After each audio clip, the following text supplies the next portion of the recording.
Welcome to Off the Green. I'm Jim Smith Jr., the PGA Director of Golf at the Philadelphia Cricket Club. Most of you are familiar with golfers with names like Tiger Woods, Phil Mickelson, Scotty Scheffler, Rory McIlroy, and Jordan Spieth. They are all touring professionals, making their living from playing in golf tournaments all over the world. But there are also PGA of America golf professionals who run and work at your local courses or clubs. These PGA professionals make their living using their expertise in the game of golf and business to coach, manage, merchandise, club fit, and much more. The PGA of America membership includes over 30,000 men and women PGA professionals at tens of thousands of golf facilities across the country and the world. In this series, we will be following several PGA professionals from the Philadelphia PGA Section, which encompasses Eastern Pennsylvania, Southern New Jersey, and Delaware. There are no private jets or million-dollar equipment deals for these professionals. Their passion for the game drives their careers and is the subject of this television special.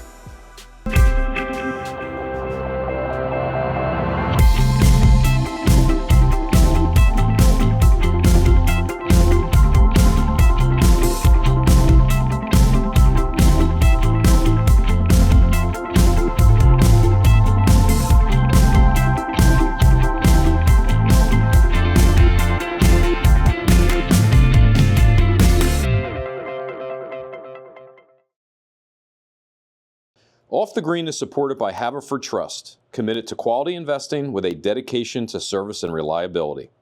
By getting to know you and your life, Haverford creates a plan that is uniquely yours. For life's haves, there's Haverford.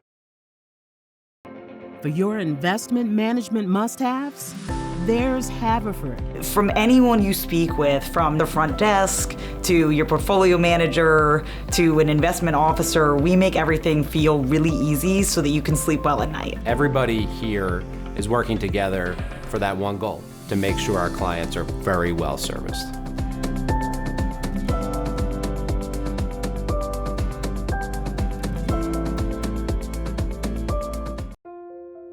Golf is the great equalizer. For many, this journey is an escape from reality, a chance to be part of a team, a career opportunity. PGA Reach impacts lives through golf by lifting people up, giving them hope, and sending them down an alternate path that they never saw coming. With PGA Reach Philadelphia, as in life and in golf, the most important shot you take is the next one. Each PGA professional has a different background, a different motivation, and a different story. We will visit with Dustin McCormick, the PGA head golf professional at the public Glenbrook Golf Club in Stroudsburg, Pennsylvania, and also Dave McNabb, an accomplished player and PGA head golf professional at the private Applebrook Golf Club in Malvern. We'll also hear from Braden Shattuck, Rolling Green Golf Club's PGA Director of Instruction, who is working towards his dream of playing professionally, as well as the Philadelphia Section's historian, Pete Trenum, an accomplished PGA member in his own right, who will provide insight on our industry's history. Let's listen and learn about how these PGA professionals started playing the game. Got into golf when I was about between 4 and 5, not serious, but would play recreation with my parents. And then got a little more serious when I was about 12 years old and started to find fun in it. Family was always good at athletics, so I tried to do everything. I wasn't very good at any of them. I was a horrible quarterback. I was an awful catcher. Sat the bench in basketball pretty nicely. That was about it. So golf was really the answer for me to be able to play sports. I had a lot of childhood illnesses, and I had pneumonia a few times, and so the doctor suggested maybe that my family moved to Florida or Arizona. So we moved to Florida for my health when I was in the second grade. And when I was 10 years old, they built a 9-hole semi-private golf course in my hometown of Mount Dora, Florida. And so we decided, my father and brother decided we'd go out and see what golf was all about. And next thing you know, I was caddying and playing golf.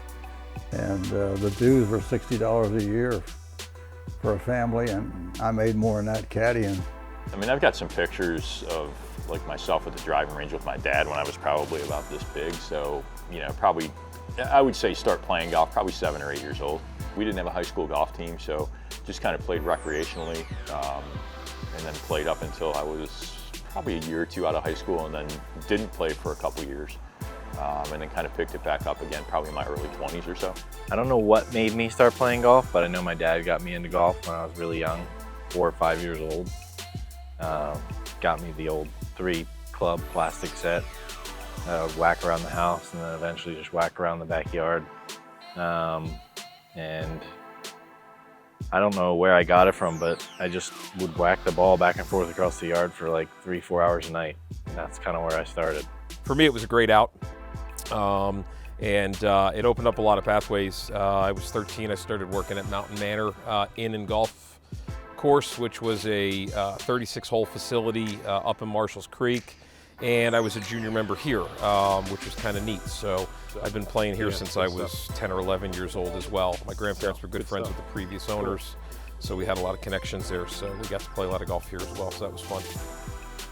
One thing led to another, and golf pros would come down there to visit from Pittsburgh and Ohio, and they'd stop there, and some would stay one day, and some would stay a month or two. And I started out caddying for them, and after a while, I got to be 15. I started playing with them, and I just sort of emulated these people, especially the pro that was our pro there. And actually, I went to Ohio when I was 12 and spent a month with him in Ohio in the summer.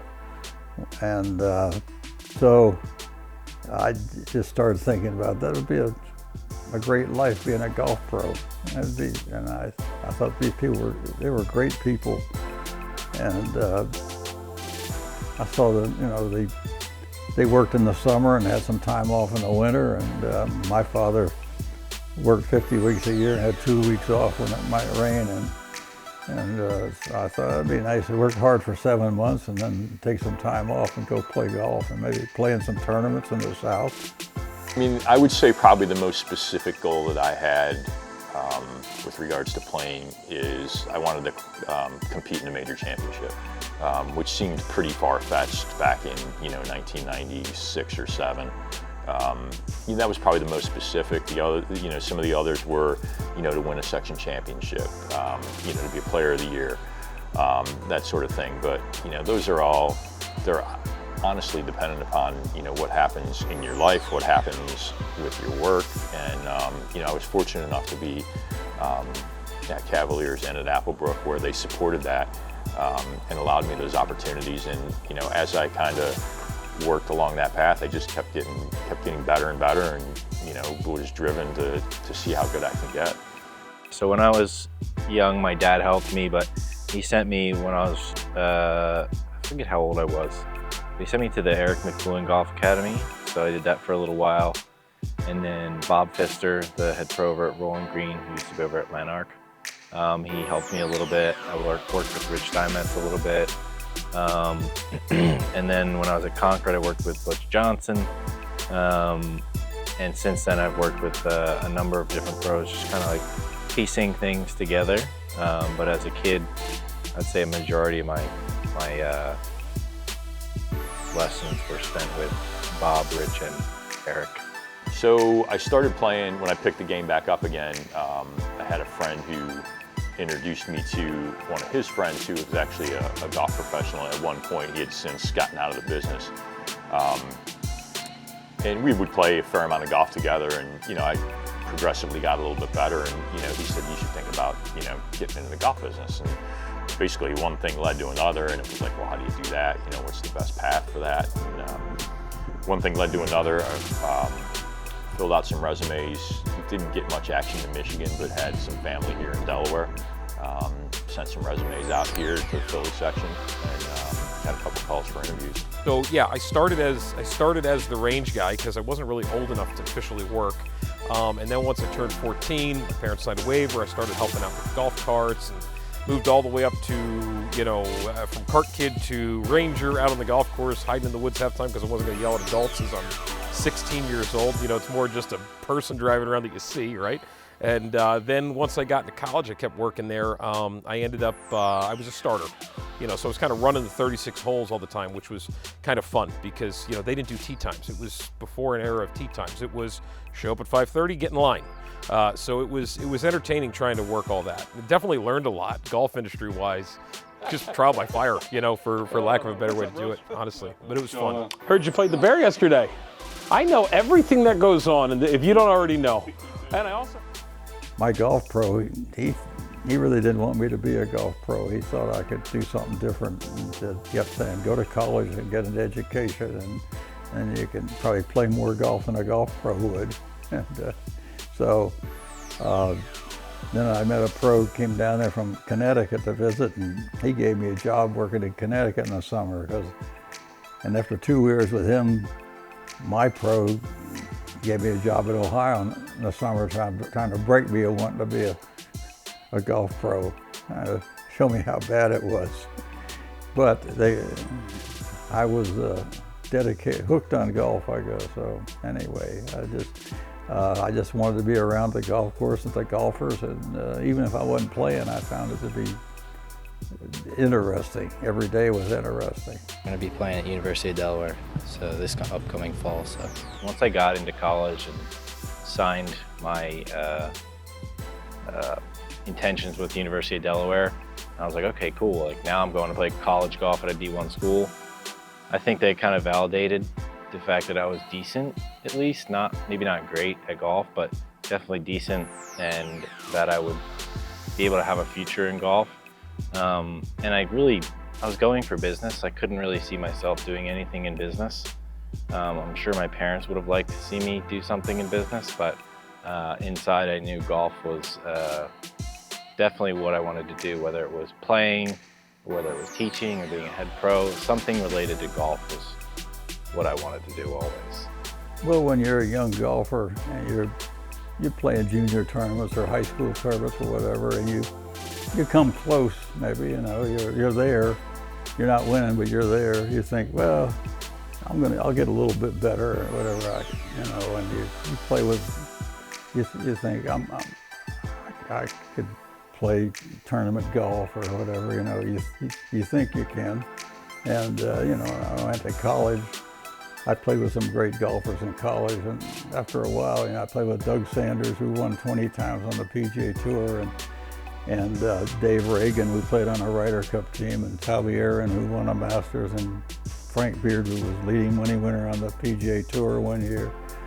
And, you know, I could beat those guys some of the time, but I couldn't beat them as much as I'd like to. And so after a while, you start to realize that you might not be able to make a living playing golf. I definitely did have big dreams, bigger than I've accomplished, but as you get older you realize what's reasonable and what's not, but I did have big dreams as a kid.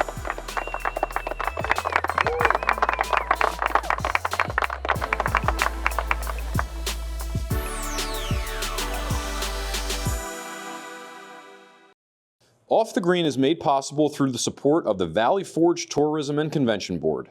Plan your golf getaway at valleyforge.org. America began with a spark. And in Valley Forge in Montgomery County, Pennsylvania, a retreat reignited a revolution. On our country's momentous 250th anniversary, it's time to reconnect, to remember, and to reignite our own spark on a retreat unlike any other. In Valley Forge in Montgomery County, we honor our past. We celebrate the present and build the future together. Welcome back to Off the Green. We've heard how Dustin, Dave, Braden, and Pete picked up the sport. Their stories may be similar to how you got started in golf, but now let's hear what drove their passion to launch their careers in the golf business. My dad never really pushed me too hard. I know there's a lot of dads that push their kids really hard with golf, but he just let me do my thing because I was playing other sports. I played a few different sports, and he never pushed me to try and practice more, to play more. If I wanted to play, I would play, and it was really up to me. So I think having that, he would always be encouraging in a very casual way, saying, like, your time will come, you work hard at it, you'll get there.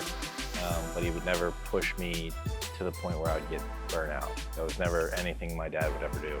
So my dad's 70, and to this day, he can still hit it about 250 yards off the tee. Shot even par here yesterday. So, I mean, he still can play, right? I mean, I think he runs like he's probably a scratch from our senior tees. He's maybe a 2 or 3 from the whites, you know, but I mean, it's just, he's always kind of been that way. So until I got good at golf, like out of college, it was always, oh, you're beating your old man, you're beating your old man. Well, no. Well, now it's a yes, which is fine, but so the opportunity was always there. There was never any force. And I think that's really important from a junior golf. I've seen junior golfers get forced to play golf, and by the time they're 25, they quit. I've seen it happen from golf pros doing it to their kids to amateurs doing it to their kids. So, you know, there was never any pressure. You know, there was never any, I always say now I should have listened a little more, right? Because maybe it would have been better a little sooner or whatever, or better than I am, whatever the case may be. But there was never any force. Even when I worked at Mountain Manor, every morning he'd take me over at 9 a.m., pick me up at 6. Like it was clockwork. Like he was there to help. My parents were great. The golfers were so interesting, and you know, some were good and some weren't so good, but their personalities, their businesses, all, you know, caddying for them and then playing with them, and it was just great talking to them or listening to them talk with each other about different things. It was just fun to be out there with them. I didn't quite honestly know tons about, you know, the golf business or what being an assistant professional was all about. And I think back then, that was 96 when I started, or no, 93, I'm sorry, when I started. Back then, I don't think the industry was anywhere near as specialized as it is now, you know, with basically teaching being a profession. I mean, there were some specialized teachers, but that wasn't really one of the avenues. When you got in the golf business, you were going to do it all. You were going to teach, you were going to work in the shop, you were going to run tournaments, all that fun stuff. And then started the business, just kind of got off and running. When I actually turned pro, my first golf lesson, the man came from the Treadway Inn, which was nearby, with his wife, and he went out to play golf, and he said that he asked if we could give his wife a golf lesson, and she'd never played golf, and so I didn't want to tell him that I'd never given a golf lesson, that this was going to be a good matchup. Then my senior year in college, I was mentoring a young kid from the area that's parents both worked in the city, and he was a talented golfer. And I took him to a bunch of junior events, and I was at Water Gap Country Club, and I was sitting there chipping and putting, waiting for him to get done golfing. And the pro at the time, Mike Hogan, came out, and he knew who I was because I was a decent local amateur golfer and playing college golf and everything else. And he started talking to me about golf swing and chipping and putting, and then he's like, let's go on the first tee and hit balls, because they didn't have a drive range there. So we spent about 2 hours on the first tee. There were no tee times, just ripping balls down number 1, right? Just having a blast talking golf swing. And then he said, what are you doing next year when you graduate? And I was like, well, I'm working, I got a history degree and working towards my education certification. And he said, he's like, well, did you ever think about getting in the golf business? And I'm like, I mean, it's an idea. I was like, I don't think I've thought that far down the road yet. I'm just kind of enjoying, right? And so literally like 2 weeks later was my first day working at Water Gap Country Club. And the following spring, unfortunately, he got let go, and the guy that took over hired me as his assistant.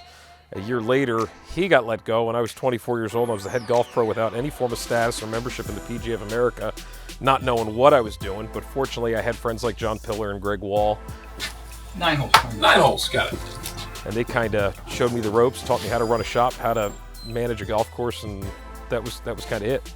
The early pros could do everything to some degree. They could make clubs, they could take care of the golf course, they could give a golf lesson and play decent, and merchandising in the shops came along later. I know that I was a golfer about the time that they started putting slacks and sport coats in golf shops and stuff like that. Not just golf gloves and golf bags. You know, we got into more full service merchandising. One of the roles as assistant professional was, be involved in some of the ordering for the shop, helping with junior golf, teaching golf lessons, running tournaments, managing the handicap system, all those things. Which I think were helpful for me, especially being new in the business, to kind of get a well-rounded career started. and kind of figure out what my interests were going to be. I mean, when you're 12 years old and you're trying to play golf, no one wants to play golf with a 12-year-old, right? I mean, that sounds horrible because it's the future of our business, but when you're the 12-year-old, it's awkward. And the staff over there was great about getting me involved. I played in the men's association. Everybody was over 70, and then there was Dustin that was 12. To me, it was like, this is the best thing in the world, right? But to them, it was like, oh, it's a 12-year-old playing, you know. But for me, it was everything. Definitely gave me a special love for golf. So one of the things I liked most about being an assistant and getting into business was the relationships and kind of interacting with the people. You know, helping them improve their golf game, you know, seeing them progress on a daily basis. You know, that was all intriguing to me. Yeah, atta boy. But the only thing I would say that, you know, I didn't particularly like about the business was just the weekends and the holidays, you know, where you're away from family and friends, and, you know, they're out doing their thing and you're at the office working. But you know, the good far outweighed the bad. I mean, being outdoors, I mean, this is a pretty good office to have right here. So, you know, and not being tied behind a desk 24/7 was really attractive. Off the Green is supported by Haverford Trust, committed to quality investing with a dedication to service and reliability. By getting to know you and your life, Haverford creates a plan that is uniquely yours. For life's haves, there's Haverford. One word that describes Haverford is dedication. Disciplined. Consistency. Reliability. Service. Family-oriented. Committed. Accountability. Quality, doing everything well and with professionalism. Integrity. Dedication. Respect for both our clients and our employees. There's just an amazing ability to feel that you're number one when you're working with us.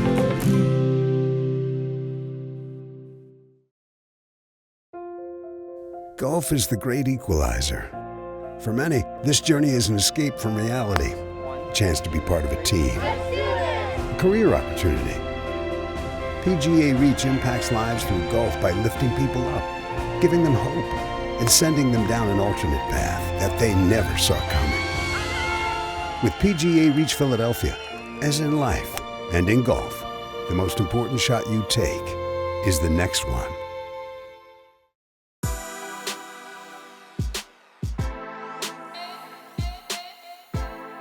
First place with rounds of 70, 70, 140. He birdied the first hole in sudden death was Braden Shattuck. My dad never really pushed me too hard. I think I started when I was 10. He got me signed up. I don't even think I asked. I think he just was like, I'm gonna sign this kid up for tournaments. I don't know. I don't even remember asking him or how it happened, but my dad signed me up for Philly Junior Tour event. I think the first one was at like Cedarbrook, maybe. And yeah, it was from then on, it was 9-hole tournaments. And then as I got older, I got into the 18-hole division and just was hooked on competition right away.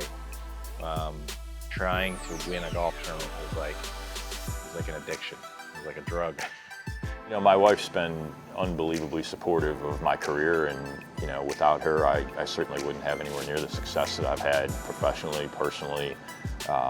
You know, she's been the one that's kind of really propped me up when things haven't gone quite the way I was hoped they would go, and you know, she's been there through good times and bad. So it's you know, it's really been, she's an amazing woman. I'm lucky to be where I am because of her.